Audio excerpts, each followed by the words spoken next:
Welcome to this session. Under this session, we are going to cover next topic, that is impact of cold and hot working on metal structure. Okay. So again, to cover this topic, we should have knowledge about this recovery, recrystallization, and grain growth. Okay, as it is not covered in the syllabus mentioned by the board, so we have to cover it. So we can have better understanding of impact of cold and hot working. Okay. So let's start with this recovery, recrystallization, and grain growth, and why it is important. We are also going to discuss it here. This cold and hot working is basically the manufacturing. These are all manufacturing processes in which material is either processed at normal room temperature, or it may be processed at higher temperature. Okay. So there are only two options. Okay, one is at normal temperature, otherwise we can process it at higher temperature. Okay, कि हम जो भी process manufacturing हमने करनी है किसी metal के ऊपर हम करते हैं, suppose forging, rolling, squeezing, coining, कुछ भी, तो या तो हम उसे रूम टेम्परेचर पे करें या फिर हम उसे कुछ एलिवेटेड टेम्परेचर्स पे करें, तो उसका क्या इफेक्ट है वो ही हमारा हॉट वर्किंग, कोल्ड वर्किंग है. ओके, सो यहाँ पर हम थोड़ा डिटेल में जाएंगे कि कितना गर्म, कितना हम हाई टेम्परेचर में करेंगे, कितना नॉर्मल टेम्परेचर में करेंगे और उसका क्या इफेक्ट होंगे. ओके, सो वही इफेक्ट समझने के लिए हमें ये समझना पड़ेगा कि रिकवरी क्या है, रिक्रिस्टलाइजेशन क्या है, ग्रेन ग्रोथ क्या है. Okay, so let's start with this session. Let us consider that material is cold rolled by rollers, and the resulting ingot is having less diameter. Okay, कि हमारे इनगॉट का आगे डायमीटर कम है और इसका इनिशियली ज़्यादा डायमीटर है, तो इसका इफेक्ट क्या होगा इसका ग्रेन्स के ऊपर, इसके क्रिस्टल के ऊपर, वो हमें समझना है. Okay, so we have number of diagrams here. Okay, so let's take this example, this diagram also. So initially जो ग्रेन है, जैसे आपको मैंने डिस्कस किया था कि by when the atoms link together they form unit cell, and when number of unit cell linked together, they added together, they form a crystal. Okay, and that crystal, okay, we have when the different crystals, the oriented crystals come together, form together, they form a material. Okay, so ये crystal जो एक ही orientation का, वो हम इस तरह show करते हैं एक ग्रेन से. Okay, so in this diagram we have this number of grains 1 2 3 4 5 6 and 7 in the centre. 7 हमारे ग्रेन्स शो हुए. अब जब कोल्ड रोलिंग प्रोसेस होगी तो क्या होगा, इसके ऊपर ग्रेन से फ्लैट हो जाएंगे. जैसे ये डायग्राम है, देखो ये कोल्ड रोलिंग के बाद क्या हुआ, फ्लैट हो गए हैं. ओके, जैसे ये भी डायग्राम में देखो, पहले ये राउंड थे, पॉलीगन थे, अब कोल्ड रोलिंग के बाद क्या हो गया, फ्लैट हो गए. ये कोई भी रोलिंग करें हम, ओके, फ्लैट हो गए. सो अब क्या होता है, जब कोई प्रोसेस होती है इस तरह की, ये डिफॉर्मेशन होती है, प्लास्टिक डिफॉर्मेशन होती है, तो वहाँ पर कुछ डिफेक्ट्स जनरेट हो जाते हैं. उन डिफेक्ट्स को इस डैश लाइन से डिनोट किया गया है ना. जैसे देखो यहाँ पर नंबर ऑफ डैश लाइन है, अगेन यहाँ पर नंबर ऑफ डैश लाइन है. ओके, ये डिफेक्ट्स हैं बेसिकली. जैसे यहाँ पर भी शो हुआ है, देखो ये इनिशियली एक ग्रेन था, अब आफ्टर कोल्ड रोल्ड में के बाद क्या नंबर ऑफ डिफेक्ट्स हो गए. ओके, यहाँ पर फ्लैट नहीं दिखाया गया है, जस्ट यहाँ पर ये अंडरस्टैंडिंग के लिए बताया गया है कि डिफेक्ट्स इंक्रीज़ हो गए हैं कोल्ड रोलिंग के बाद. ओके, डिफेक्ट्स क्यों रोज इंक्रीज़ हुए हैं, क्योंकि प्लास्टिक फॉर्मेशन से क्या होता है कि एटम्स के ऊपर फोर्स पड़ती है, ड्यू टू फोर्स वो मूव होते हैं, तो वो अंडर स्ट्रेस पड़ जाते हैं, तो वहाँ पर डिफेक्ट्स क्रिएट होते हैं. Okay, so after cold rolling क्या हो गया, नंबर ऑफ डिफेक्ट्स हो गए. देखो ये नंबर ऑफ डिफेक्ट्स क्या हुआ, इंक्रीज़ हो गए हैं. प्लस क्या होगा, जो हमारे ग्रेन भी वो भी फ्लैट हो जाएगा. So basically we can say that after cold rolling the grain gets flattened. Grain कैसा हो गया, फ्लैट हो जाता है, जैसे कि ये डायग्राम. और साथ में क्या होगा, नंबर ऑफ डिफेक्ट्स भी इंक्रीज़ होंगे, जो कि यहाँ पर आपको साइन है, आपका टी साइन है, जो उल्टा करके रखा हमने, इस तरह हम शो करते हैं. ओके, सो अब क्या होता है कि इसके बाद हमारी थ्योरी स्टार्ट होती है recovery, recrystallisation and grain growth की. ओके, अगर तो हम इसे रूम टेम्परेचर में करेंगे, तो अब क्या होगा, रूम टेम्परेचर में रखेंगे तो हमारे पास यही मटीरियल आ जाएगा, है ना. हमारे पास जो मटीरियल आएगा वो यही आ जाएगा, फ्लैटेंड होगा, नंबर ऑफ इसमें डिफेक्ट होंगे, और जो मटीरियल निकलेगा आगे वो हमारे पास क्या होगा, काफ़ी हार्ड होगा, और काफ़ी हार्ड होगा, और उसमें जो सरफेस फिनिश है वो भी बहुत ज़्यादा अच्छी होगी, surface finish will be high, but the that type of material will be having more defects क्या होंगे इसमें, बहुत ज़्यादा होंगे, as you can see from this diagram. बहुत ज़्यादा डिफेक्ट होंगे तो ब्रिटल होगा, ब्रिटलनेस भी ज़्यादा होगी, जब नंबर ऑफ डिफेक्ट ज़्यादा होंगे तो ब्रिटलनेस भी ज़्यादा होगी, उसमें स्ट्रेन एनर्जी बहुत होगी ड्यू टू डिफेक्ट्स। अब क्या होता है, ऐसा मटेरियल हमें वैसे नहीं चाहिए होता है कि जिसमें ज़्यादा डिफेक्ट्स हो, हमें हार्डनेस चाहिए no doubt, but we don't want that much defects in that grain. तो हम क्या करते हैं, we have two options, okay, कि हम उसका थोड़ा टेम्परेचर बढ़ाएंगे, उसको थोड़ा हाई टेम्परेचर में थोड़ा उस पर काम करेंगे, है ना। अब थोड़ा टेम्परेचर राइज करेंगे, फिर क्या होगा, कि अब इन डिफेक्ट्स को एक एनर्जी मिल जाएगी, ओके, इन डिफेक्ट्स को एनर्जी मिल जाएगी, फिर क्या होगा, ये अलाइन हो जाएंगे, they came together to form some arrangement, okay. We can say here that upon after this cold working process, these defects will gain some energy and they will align together to form make and they will form a new society। यहाँ पर अपनी एक new society create कर रहा है। इससे क्या होगा कि as compare to this grain, इस ग्रेन के कंपैरिजन में जो ये नया ग्रेन बना, थोड़ा हमने जिसका थोड़ा टेम्परेचर हाई किया है, ये कम स्ट्रेस वाला हुआ, ये कम इसमें डिफेक्ट हुए, ओके। सो रिकवरी यहाँ तक हुई आपकी, ओके। सो रिकवरी बेसिकली हम थोड़ा टेम्परेचर जब हम थोड़ा इंक्रीज़ करके उस पर वर्कआउट कर रहे हैं, ओके, या फिर आफ्टर कोल्ड वर्किंग उसको हम थोड़ा टेम्परेचर राइज कर रहे हैं, तो इस तरह आपका हो गया। So one is so we can again consider here that this one is we started with this grain, and after this cold rolling we have number of defects here, and this grain is also flattened, we can see here from this diagram, flattened हो गया है। फिर क्या हुआ, हमने थोड़ा temperature बढ़ाया तो क्या होगा, सारे डिफेक्ट्स अलाइन हो चुके हैं, और बट रिजल्टिंग जो हमारे पास मटेरियल है that is much stress free as compare to this cold worked material, okay. अब हमने और टेम्परेचर बढ़ाया, फिर क्या होगा, अच्छा ये छोटे छोटे आपके बने सोसाइटीज़ बनी, इसको हम सब ग्रेन्स भी बोलते हैं, कि अपना एक यूनिट बना दिया उन्होंने, सब ग्रेन्स, जो यहाँ भी डायग्राम में आपका कहा गया है, सब grains with alpha phase, okay. अगर सपोज हमने और टेम्परेचर बढ़ा दिया, फिर क्या होगा, अब इन ग्रेन्स को, इन डिफेक्ट्स को इतनी एनर्जी प्रोवाइड हो जाएगी कि यहाँ पर एक न्यूक्लियस फॉर्म हो जाएगा। यहाँ पर ही क्या होगा कि एक, क्योंकि स्ट्रेस फ्री है, अब ग्रेन कभी भी स्ट्रेस में नहीं रहना चाहता, grain always try to become more free, okay. So यहाँ पर क्या होगा, न्यूक्लियस स्टार्ट हो जाएगा, और यहाँ पर न्यूक्लिएशन स्टार्ट हो जाएगी और ग्रेन बनना स्टार्ट हो जाएगा, जो कि हमने लास्ट सेशन में किया था, that nucleation and grain growth, okay. So उसके बाद क्या होगा, हम फर्दर टेम्परेचर इंक्रीज करेंगे तो हमारे नए ग्रेन्स बन जाएंगे, ओके। यहाँ पर नए ग्रेन्स बने, अब नए ग्रेन बने हैं तो ये बिल्कुल ही क्या होंगे, स्ट्रेस फ्री होंगे। न्यू ग्रेन्स बने हैं, न्यू ग्रेन बने हैं मीन्स न्यू क्रिस्टल बना है, ये हमारा क्या होगा, बिल्कुल स्ट्रेस फ्री रहेगा और डिफेक्ट फ्री रहेगा as compare to this diagram and this diagram, okay. So ये कब हुआ, जब हमने और टेम्परेचर बढ़ाया, ओके। सो यहाँ से हमने एक ऑब्जर्वेशन ली कि हम कोल्ड वर्किंग के बाद कि हमारा जो ग्रेन होता है वो अंडर स्ट्रेस हो जाता है, अंडर डिफेक्ट्स हो जाता है बहुत ज़्यादा, जैसे यहाँ डायग्राम में। अगर हम थोड़ा टेम्परेचर बढ़ाएंगे, थोड़ा उस स्ट्रेस फ्री हो जाएगा वो, जो कि हम रिकवरी की बोलते हैं। इसमें क्या हो रहा है, this defects are getting aligned together, but यहाँ पर इनिशियल स्ट्रक्चर सेम रहे, यहाँ पर ग्रेन रिफॉर्म नहीं हो रहा है, यहाँ क्रिस्टल बन नहीं रहा है, ओके। बट हाँ, कुछ और टेम्परेचर बनेगा, फिर उसके बाद ये ग्रेन या फिर बोलते हैं क्रिस्टल फिर से फॉर्म हो जाएगा, okay. So that temperature is called recrystallization temperature.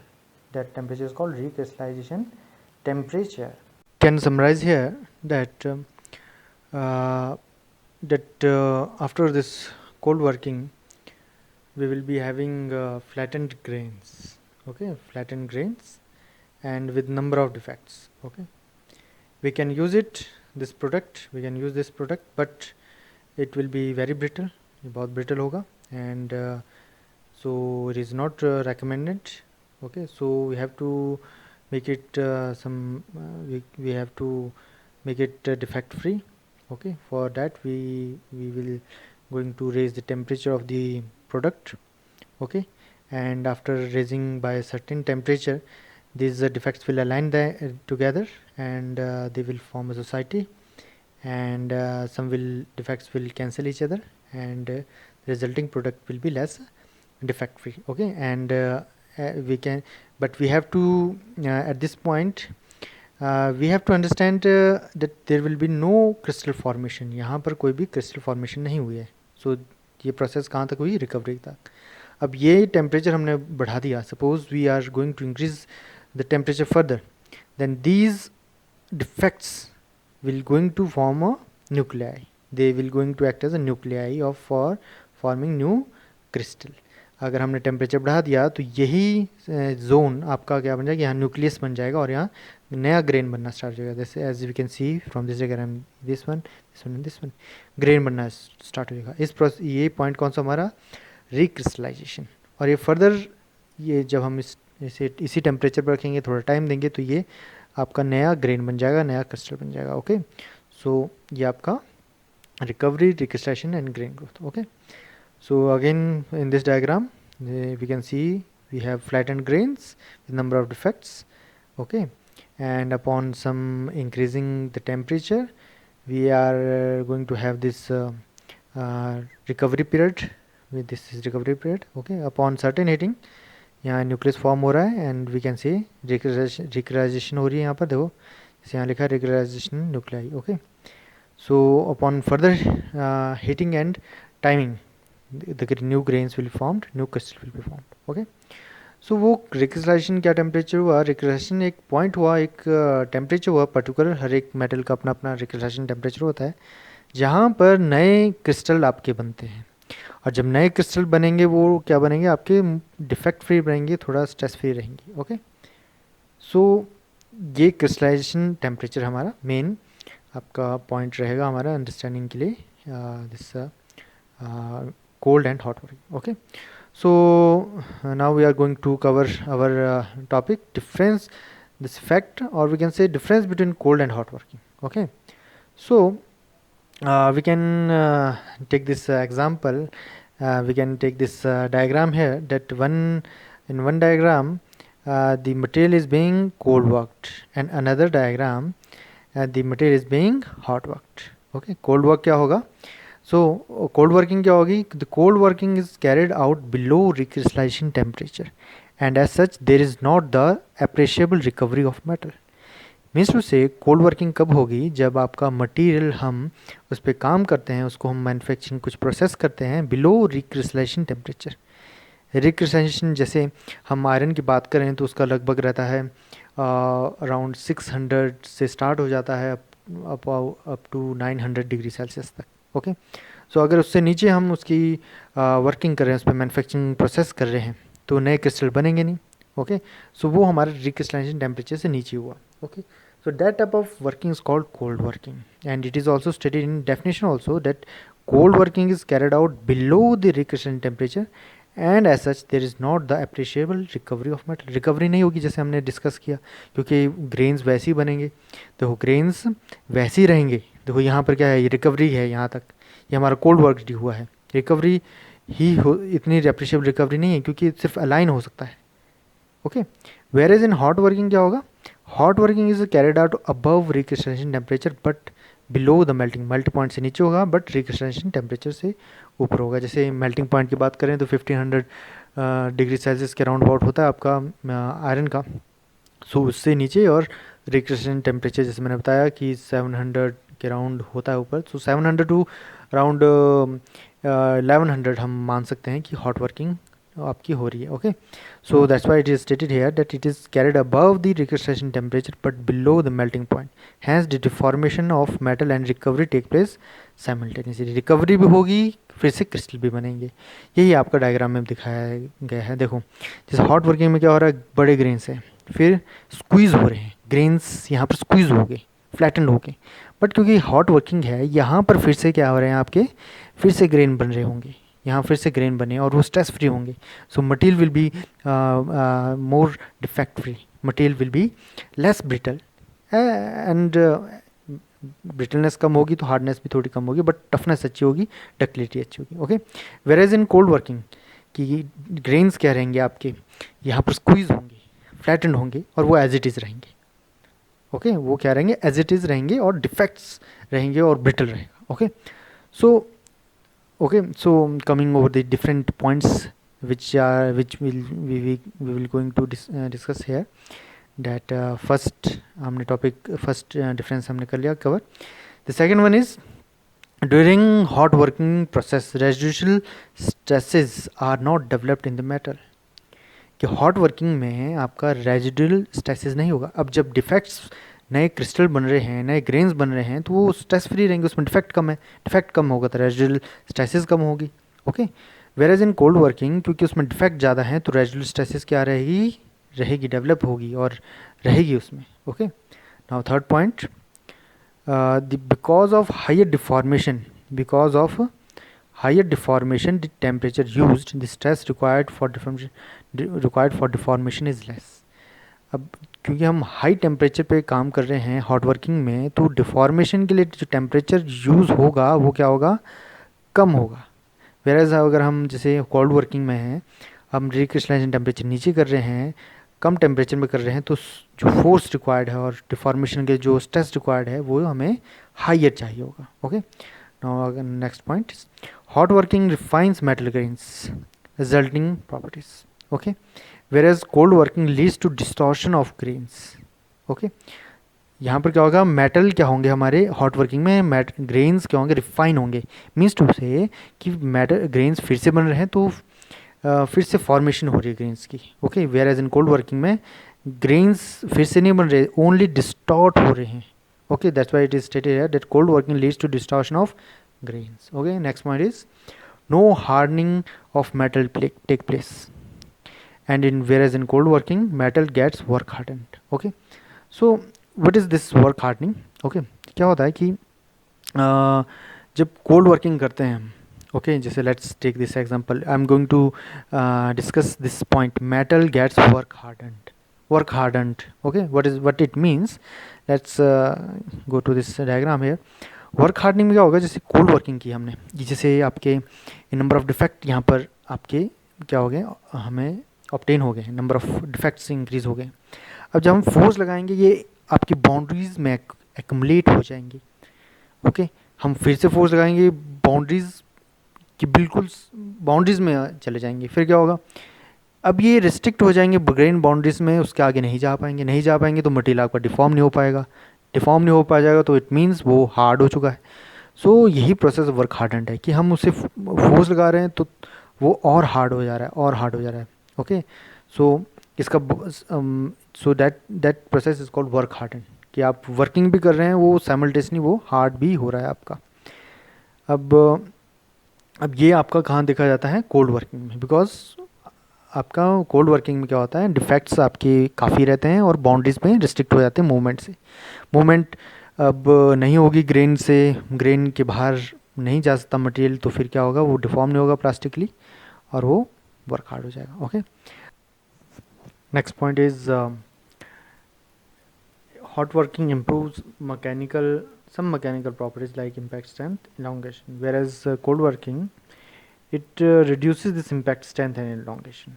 Okay, impact strength means it has strength towards impact. On impact, it directly related with toughness. It means hot working increases toughness, whereas cold working reduces toughness, which can be easily understood from this example, from this diagram. During cold working there are number of defects here, number of defects रहेंगे, recovery भी कर लें तब भी defect रहेंगे, बहुत सारे रहेंगे। अब जब हम इसमें फोर्स लगा रहे हैं हम, सो क्या होगा, डिफेक्ट्स बाउंड्रीज तक मूव करेंगे। सपोज जैसे ये आपका हमने फोर्स लगाई from this right direction. Okay, ये आपके डिफेक्ट्स मूव करेंगे, फिर स्पेस अवेलेबल होगा नेक्स्ट आइटम के लिए और ये प्लास्टिकली डिफॉर्म हो जाएगा। ओके, बट क्या होगा, ये जो बहुत सारे हैं तो क्या होगा, एक्युमुलेट हो जाएंगे। ये पूरा पोर्शन जैसे यहाँ अगर सपोज ये सारे मूव होने लग जाए तो क्या होगा, थोड़े टाइम बाद ये पूरा जो जोन है आपका ये यहाँ पर फिलअप हो जाएगा, किससे, डिफेक्ट से। उससे क्या होगा, ये फर्दर आपका प्लास्टिकली डिफॉर्म नहीं होगा, ओके। सो फर्दर ये प्लास्टिकली फॉर्म नहीं होगा तो क्या होगा, ये मैकेनिकल प्रॉपर्टीज़ की चेंज होएगी। तो क्या होगा, इसकी हार्डनेस इंक्रीज़ हो जाएगी, हार्डनेस इंक्रीज़ होगी, ब्रिटलनेस इंक्रीज़ होगी। और टफनेस में क्या फ़र्क पड़ेगा, टफनेस, अब ये एब्जॉर्ब, शॉक अब्जॉर्ब तो नहीं कर सकता, अगर इसे हम हिट करेंगे, इम्पैक्ट करेंगे तो ये ब्रिटल है, टूट जाएगा। शॉक तो अब्जॉर्ब नहीं कर सकता, तो टफनेस क्या हो जाएगी, इसकी रिड्यूस हो जाएगी। ओके। अगर ये हमारा हॉट वर्किंग होता तो क्रिस्टल बन जाने थे, डिफेक्ट फ्री होता, और आपका पूरा का पूरा ग्रेन आपका डिफॉर्म हो सकता है, फिर से फ्लैटन हो सकता है। फिर क्या होगा, इसके ये इम्पैक्ट में डिफॉर्म हो जाएगा और अब एनर्जी को एब्जॉर्ब कर लेगा। सो यहीं पर यही कहा गया है कि जब रिक्रिस्टलाइजेशन होती है या हॉट वर्किंग होती है तो उसकी इम्पैक्ट स्ट्रेंथ बढ़ जाती है, whereas in cold working this impact strength got reduced. Okay, so next point is due to oxidation and oxidation scaling, poor surface finish is obtained, whereas in cold working it has a better surface finish. अब क्या होता है, hot working में फिर से grain बनेंगे, high temperature पे है, तो जो आपका सरफेस होता है वो क्या होता है, ऑक्सीडाइज हो जाता है। ऑक्सीडाइज होगा तो सरफेस की फिनिशिंग अच्छी नहीं होगी, उसमें आपकी स्केलिंग हो सकती है, ऑक्सीजन का आपका लेयर डिपॉजिट हो सकती है, जिससे ऑक्सीजन ऑक्साइड फॉर्मेशन हो जाता है। ऑक्साइड फॉर्मेशन होगा तो सरफेस फिनिशिंग अच्छी नहीं रहेगी। So during hot working surface finish हमारी पुअर रहती है, where in cold working surface finish हमारी अच्छी रहती है। Okay, so next is close dimensional tolerance cannot be achieved in hot working, whereas in cold working close dimensional or super dimensional accuracy can be obtained, because this point is related with this point oxidation. अब जब surfaces पे oxidation होगी, scaling होगी, तो tolerances वो obtain नहीं कर सकते हम। क्लोज टॉलरेंसेज, सपोज माइक्रॉन्स में हमने कोई मटेरियल आपने डिफॉर्म करना है तो वो it is not possible to have that much tolerance in hot working, where is in cold working में हमारा, क्योंकि फिर से ग्रेन नहीं बनना है, ठीक है, फिर से ग्रेन नहीं बनना है, फिर से क्रिस्टल नहीं बनना है, ऑक्सीडेशन भी नहीं होगी सरफेस पे, तो हमारी क्लोज डायमेंशनल एक्यूरेसी हम ऑब्टेन कर सकते हैं। Okay, next point is hot working is preferred where heavy deformation is required, cold working is preferred where work hardening is required. Okay, hot working वहाँ यूज़ होगी जहाँ आपने लार्ज एरिया आपने reduce करना है। सपोज दिस एग्जांपल है, ये बड़ा सा हमारा विड्थ है, अब हम इसको सपोज हमारा 20 mm का है, हमने 2 mm का बनाना है, तो वो हमारा हॉट वर्किंग से हो सकता है, क्योंकि हमने बहुत लार्ज डिफॉर्मेशन करनी है। तो लार्ज डिफॉर्मेशन करेंगे तो फिर क्या होगा कि नए ग्रेन्स बनेंगे, नए क्रिस्टल बनेंगे और इजीली डिफॉर्म हो जाएगा। अब कोल्ड वर्किंग से नहीं कर सकते, क्यों, क्योंकि अगर हम इसे करने लगेंगे तो जो ग्रेन बनेंगे वो हमारे बहुत ही डिफेक्ट वाले होंगे, वो टूट भी सकते हैं, वो ब्रिटल है, उसमें क्रैक डेवलप हो सकता है इतना बड़े। सो एक क्लोज वर्किंग हमारी मोस्टली यूज़ होती है क्लोज टॉलरेंस जोन के लिए। Okay, so again and there are number of examples in which hot working and cold working are used, like say hot rolling, hot forging, hot extrusion, hot drawing. Okay, whereas in cold working we have cold rolling, cold drawing, cold forging and cold extrusion. Okay, so this is all about hot and cold working. So we can summarize again that cold working and hot working, it depends upon this recrystallization temperature, recrystallisation temperature पे ही। अगर इससे ऊपर हो रही है हमारी working तो हमारा क्या बन रहा है, इससे ऊपर हो रही वर्किंग तो हम बोलेंगे हॉट वर्किंग। अगर इस रिक्रिस्टलाइजेशन टेम्परेचर से नीचे आपका मैन्युफैक्चरिंग प्रोसेस हो रही है तो हम कहेंगे उसे कोल्ड वर्किंग। ओके, और कोल्ड वर्किंग में भी क्या होगा, जब कोल्ड वर्किंग हुई नंबर ऑफ डिफेक्ट्स होंगे, अगर उन्हें हटाना है तो हमें टेम्परेचर राइज करना पड़ेगा। थोड़ा सा किया हम तो रिकवरी हो जाएगी, बट ग्रेन स्ट्रक्चर वैसे रहेगा, क्रिस्टल वैसे रहेगा। अगर हमने फर्दर इंक्रीज कर दिया, रिक्रिस्टलाइजेशन टेम्परेचर से ऊपर कर दिया, तो रिक्रिस्टलाइजेशन होगा, क्रिस्टल बनेंगे, फिर से न्यूक्लियाई होगा, न्यूक्लियाई से ग्रेन्स, न्यूक्लियाई क्रिएट होंगे इन्हीं पॉइंट्स पे, फिर न्यूक्लियाई से हमारा ग्रेन्स बनना स्टार्ट होगा और फिर से ग्रेन्स बन जाएंगे। Okay, so I hope you have a better understanding of impact of cold and hot working on metal structure. Thank you.